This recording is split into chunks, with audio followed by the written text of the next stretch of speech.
il y a beaucoup de subventions, mais les subventions ne devraient pas servir à reconstruire un système, à reconstruire les infrastructures qui devaient être là à la base. Parce qu'à chaque fois, ça va pénaliser, ça va alourdir gravement l'administration, alors qu'on devrait se concentrer sur autre chose. À Madagascar, les catastrophes climatiques ne détruisent pas seulement des routes, des habitations ou des récoltes. Elles fragilisent aussi l'accès à des besoins essentiels comme l'eau potable, l'assainissement et l'hygiène. Alors que le pays prépare sa nouvelle contribution déterminée au niveau national, CDN, plusieurs acteurs plaident pour que ces enjeux soient pleinement intégrés aux politiques climatiques. Parce que l'eau est un enjeu majeur de résilience face au changement climatique et que les financements dans ce secteur sont nécessaires pour mieux protéger les populations. L'ONG Climates et WaterAid contribuent pour porter le plaidoyer en ce sens.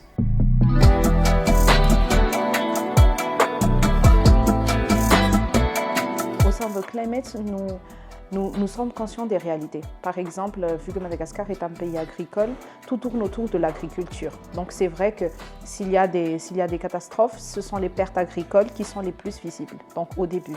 Mais le vrai problème réside sur l'accès à l'eau. Pourquoi? Parce qu'à chaque cyclone qui passe, par exemple, durant le cyclone Gézani, les infrastructures sont détruites.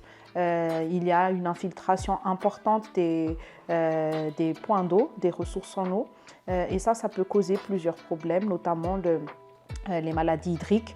Donc si les forces vives et les femmes et les enfants sont malades à cause du choléra ou encore des autres maladies, ça sera un gros problème. Nous ne pouvons pas parler de reconstruction des infrastructures si l'on ne parle pas d'abord de l'accès à l'eau pour assurer la survie et la refonte économique de cette région.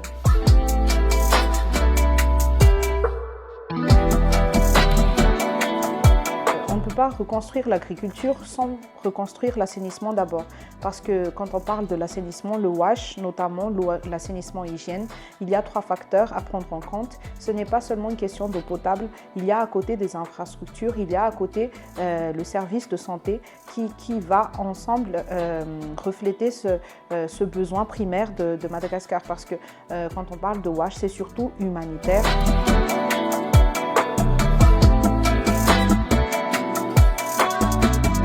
Chaque cyclone qui passe, il y a une infrastructure qui est détruite. Si on fait un pas en avant en 2026, après un cyclone, on va refaire un bond en arrière de plus de 5 ans, voire 10 ans. La réalité le montre.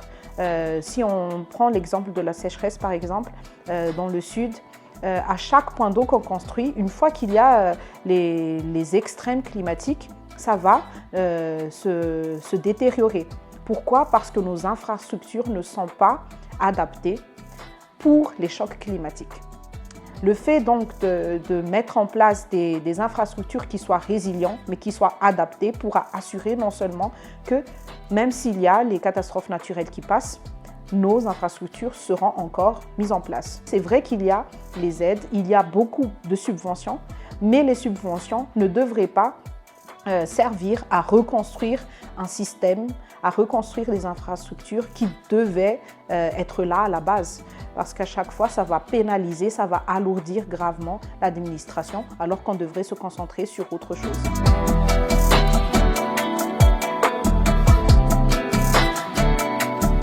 La CDN est le contrat climatique officiel que Madagascar signe avec le reste du monde, devant l'ONU.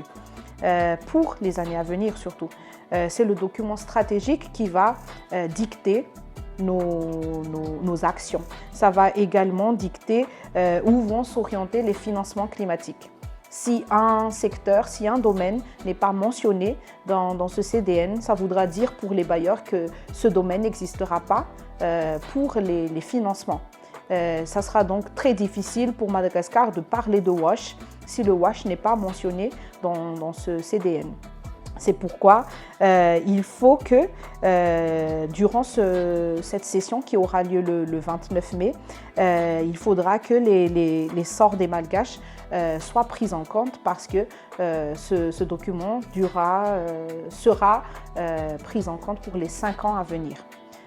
Donc pour les 5 prochaines années, tous les financements climatiques seront régis par ce document stratégique.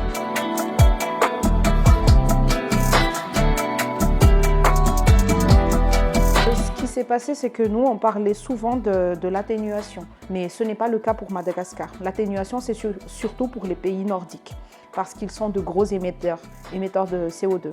Alors que pour le cas de Madagascar, nous émettons seulement 0,01% des émissions de CO2 au niveau mondial. Ce qui fait que nous ne sommes pas des émetteurs de CO2, nous sommes catégorisés comme neutral carbone.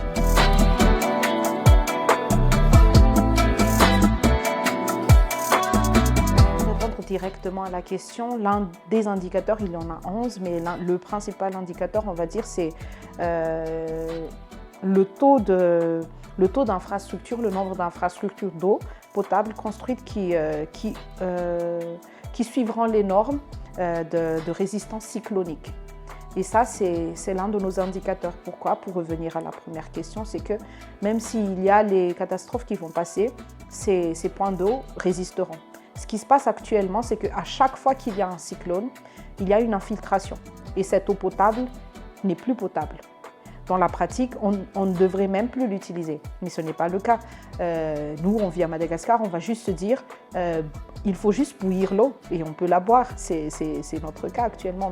Mais si on regarde vraiment les statistiques et qu'on fait les analyses nécessaires, cette eau est impure. Elle n'est pas propre à la consommation. Et ça, c'est un exemple. L'autre exemple, c'est le taux de salinisation. Tellement la nappe phréatique est mince actuellement qu'il y a une facilité à l'infiltration.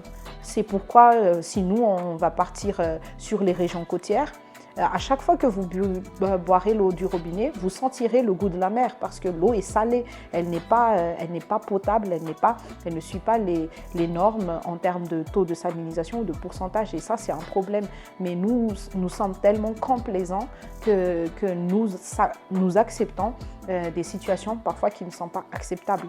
Et ça c'est l'un des indicateurs. Pour en citer un autre, c'est par exemple le degré de sécurisation des captages d'eau face à l'intrusion saline, donc pour le traduire. Ce qui, si je le traduis de manière très simple, c'est que si on met en place ces indicateurs, l'État ne se contentera plus de mettre en place n'importe quelle infrastructure. Elle sera obligée de suivre des normes pour que ces projets-là, ces infrastructures-là soient mises en place.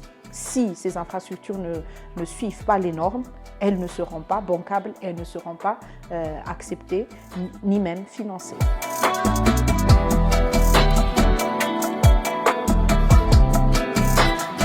Comme dans beaucoup de pays, nous avons des ministères en charge de différents domaines. Pour le MED, par exemple, le ministère de l'Environnement et du Développement durable, ils vont travailler en silo et ce silo est très étanche. Pourquoi? Parce que le MED sera en charge de l'environnement et le MEAH, le ministère de l'eau, de l'assainissement et de l'hygiène, sera en charge de tout ce qui va concerner ces 3 points. Mais le changement climatique, lui, ne prend pas en compte sur quel ministère il doit travailler. Quand le changement climatique arrive, quand les chocs climatiques passent, ils ne vont pas se dire quel financement, quel protocole ou quel ministère doit me prendre en charge. Le changement climatique ne regarde pas les visages ni même les institutions. Et ça, c'est quelque chose qui reflète la réalité. Mais oui, c'est vrai, actuellement, il y a beaucoup d'efforts entre ces 2 ministères parce qu'on a besoin du MEAH pour sa capacité technique en termes de WASH, mais on a besoin du MED pour sa crédibilité et son leadership en termes pour les projets climatiques.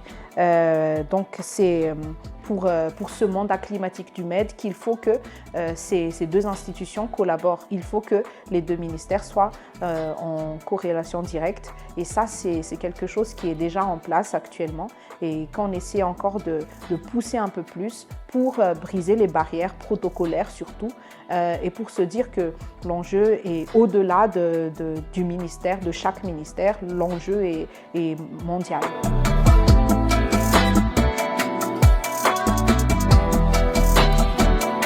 Notre message serait très simple. Il faut appeler à la responsabilité historique et au réalisme. Il faut être réaliste. Écrire un document, c'est beau, ça peut nous... comment dire ça, c'est vivifiant, on se dit qu'on a contribué à écrire un document historique, c'est très bien. Mais il faut que ce document soit quand même en accord avec la réalité. Il ne faut pas être non plus lunatique. Parce que, mine de rien, nos préoccupations sont encore des besoins physiologiques, très terre à terre.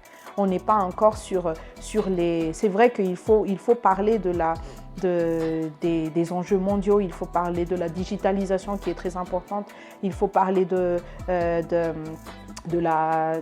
plusieurs autres domaines. Mais nous, on est encore à ce stade où les besoins primaires priment sur les besoins secondaires. Dans cette dynamique-là, le fait d'intégrer les indicateurs WASH dans cette version, c'est donner à Madagascar les armes juridiques et financières surtout pour protéger sa population, car ce document ne sera pas seulement un texte de façade, c'est aussi une feuille de route qui va nous permettre d'aller de l'avant.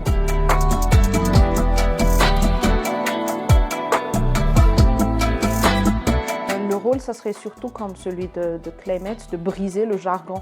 Il faut que quand on parle de documents stratégiques, ça soit accessible et tout le monde soit au courant de ce qui se passe. Il faut que les jeunes, mais aussi les médias, jouent le rôle de sentinelle et de haut-parleur pour briser cette disparité et créer ensemble on va dire une alliance. La jeunesse, elle, apporte l'urgence, apporte la voix et la force de proposition, tandis que les médias vont jouer le rôle de relais ou de médiateur. Et ça, c'est très important. Il ne faut pas sous-estimer le rôle que ces entités peuvent avoir et ont eu sur le cours de l'histoire. Et le dernier message, ça serait de reconnaître l'histoire pour apprendre, pour en tirer des leçons. Il faut tirer des leçons de l'histoire et se dire que si la CDN 2.0 a été assez mitigée, nous avons l'opportunité actuellement de retravailler cette CDN 3.0, sachant que le ministère actuellement est vraiment une arme de bataille et elle est consciente, tous les ministères sont conscients et ça, il faut aussi le reconnaître. Il faut reconnaître quand un ministère est engagé et le MED ou encore le MEH est très engagé dans cette bataille et il faut surtout les appuyer. Donc ça serait ça, il faut appuyer le gouvernement parce qu'on ne peut pas affaiblir un gouvernement et à la fois critiquer mais aussi vouloir reconstruire à côté.